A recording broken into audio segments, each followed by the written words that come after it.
Hey, you want to hear something funny real quick? There's two main problems that I learned after making my first, I'd say $200,000-$300,000. These are big problems I learned on my journey to the 7-figure mark, and just being able to consistently run my business and do all of that solo. By the way, I had no employees at the point when I was doing $200,000 to $300,000 a year, and I was very rapidly scaling. I want to point out two problems that people should be aware of, in my opinion, before you decide to start the journey, okay?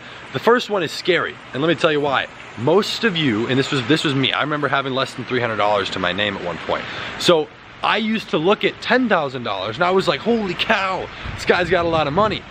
This is the scary part, and it really is. When you get to 200,000, when you get to 300,000, or even 50,000, okay? You're gonna realize that it is not as impactful as you once thought it would be.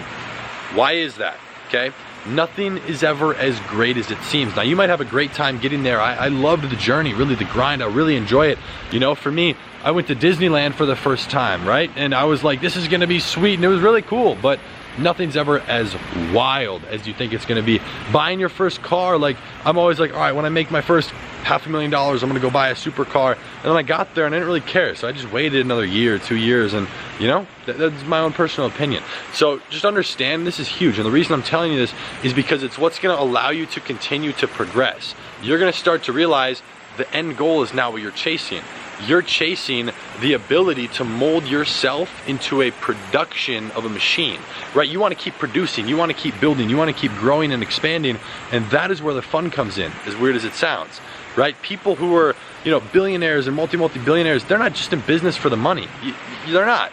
To some degree, they enjoy what they're doing, and it's like a chase, right? It's like hunting.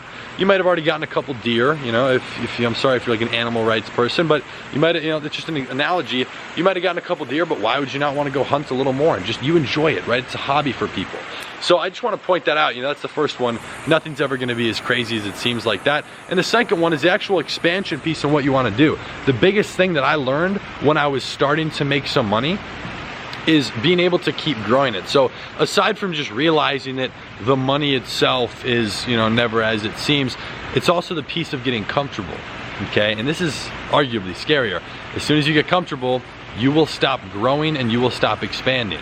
Now, this is huge for me, and I take a very big personal interest because no one taught me personal finance. School didn't tell me about credit cards, savings accounts, investing, like even Roth IRAs.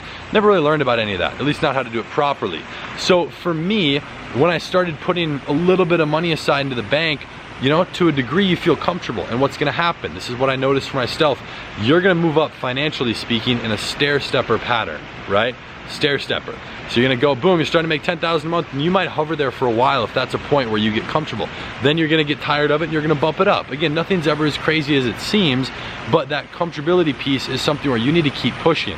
What's the best way to do that? This is what I've personally found. I like to put my money somewhere else, okay? Whether that's into any real estate, any passive investment, growing any new things, right? I invested into a software. The first time I had maybe 50 grand to my name, I put nearly half that, $23,000 into building a software. Why did I do that? I thought it would make me money. It's actually something that's just been paying me a little bit every month passively. I made money from it, you know, but it got rid of my money right away. So I wasn't comfortable. I was right back into my full hustle mode.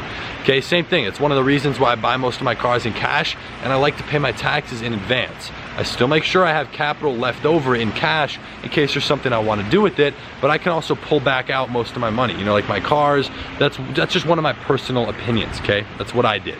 So those are two huge things, you know, when you're trying to build, grow, scale, whatever you're trying to do, even if you're making $10 million a year, these are things that are relevant. These are things that are important if you want to scale or even sometimes maintain your current level of living and earning, okay? So those are huge. I hope you guys appreciate and enjoyed those couple little, I don't know, couple 4 or 5 minutes worth of advice. These are things that I've learned over the years, you know, while spending and making millions of dollars along the way, making a whole bunch of mistakes. So if you enjoy this, I'd greatly appreciate it if you guys dropped a like down below. Let me know what you think in the comment section. I'll be seeing you later. Peace.